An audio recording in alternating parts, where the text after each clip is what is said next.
2024년 12월 3일 오후 윤석열 대통령이 비상계엄령을 전격 선포하면서 한국 사회는 극도의 혼란과 정치적 격변에 휩싸였습니다.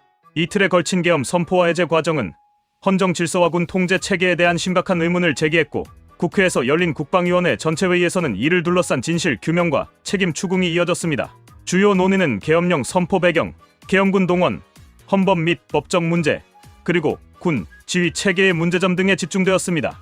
윤 대통령은 12월 3일 오후 10시 23분 비상계엄을 선포하며 이를 대국민 발표를 통해 알렸습니다. 그러나 당시 계엄사령관으로 임명된 박안수 육군참모총장은 계엄 선포 사실을 사전에 전혀 알지 못했다고 주장했습니다. 박 총장은 계엄 선포 사실은 대통령 발표 이후 이어진 정군지휘관 회의에서 명확히 알게 되었고, 계엄사령관으로 임명된 사실 역시 국방부 장관이 지휘관회에 후 알려졌다고 진술했습니다. 계엄사령관 임명 이후 그는 상황실이 준비되지 않아 계엄사령부 구성을 위해 집중했다고 밝혔습니다. 그러나 계엄령 집행과 관련된 실질적 지휘 역할은 최소화되었으며 포고령 작성 및 군 병력 동원에 대한 세부 사항은 거의 인지하지 못했다고 주장했습니다.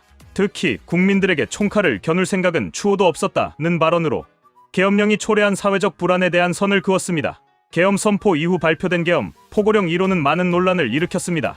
포고령에는 국회와 지방의회, 정당 활동, 정치적 집회 및 시위를 금지한다는 내용이 포함되어 있었습니다. 이는 헌법과 계엄법을 명백히 위반한 것으로 국회의 헌법적 권한을 침해한 중대한 위헌적 조치라는 비판을 받았습니다. 박안수 총장은 포고령 작성 과정을 두고 초안을 받았으나 작성자가 누구인지는 모른다고 답했습니다.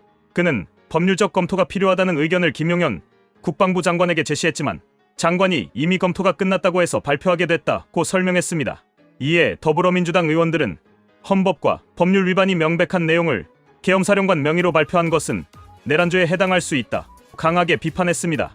비상계엄령 선포 직후 군은 헬기를 이용해 국회 경내에 계엄군을 투입했습니다. 12월 3일 밤부터 4일 새벽 사이 20여 차례에 걸쳐 약 230명의 병력이 국회에 투입되었고 추가로 50여 명이 동원되었습니다. 이는 국회와 국민의 강한 반발을 불러일으켰습니다. 박 총장은 병력 투입 명령을 내리지 않았다며 이와 관련된 지시는 김용현 전 국방부 장관이 했다는 김선호 국방부 차관의 진술과 일치하지 않는 모습을 보였습니다.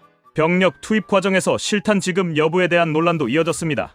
김 차관은 특수임무여단 707부대에는 실탄이 지급되지 않았다고 밝혔지만 이를 확인할 명확한 자료는 없었습니다. 박 총장 또한 병력이 투입된 사실조차 알지 못했다고 진술하며 계엄군 통제 실패를 인정했습니다. 윤 대통령은 비상계엄령을 선포하며 국회는 범죄자의 소굴로 전락했다는 강경 발언을 했습니다. 이러한 발언은 정치적 긴장을 극대화시켰고 국회의 즉각적인 계엄 해제 결의안을 촉발시켰습니다. 결국 12월 4일 새벽 국회 해제 결의안 통과 후 윤 대통령은 계엄을 철회했습니다. 김용현 전 국방부 장관은 계엄령 발효의 주요 책임자로 지목되었으나 사표를 제출한 뒤 국방위원회 출석을 거부해 비판을 받았습니다. 더불어민주당 부승찬 의원은 책임을 통감한다는 말만 하고 도망갔다고 지적하며 김 장관의 책임 회피를 강도 높게 비판했습니다.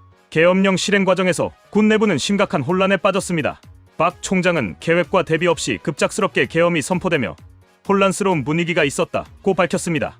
군의 지휘 체계는 제대로 작동하지 않았고 많은 군 관계자들이 명확한 지시 없이 투입되며 통제 부재 상황이 드러났습니다. 이러한 혼란은 계엄령 선포 자체가 정치적 판단에 의해 급박하게 이루어진 결과라는 분석을 나왔습니다.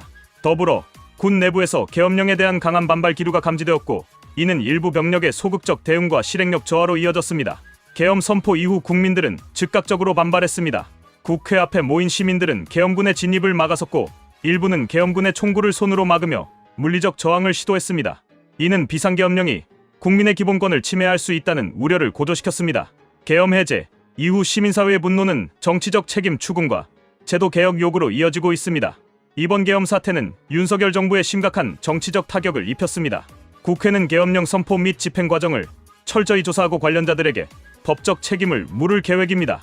계엄령 관련 헌법 및 법률 위반 여부를 둘러싼 논란은 향후 전국의 핵심 쟁점으로 부상할 전망입니다.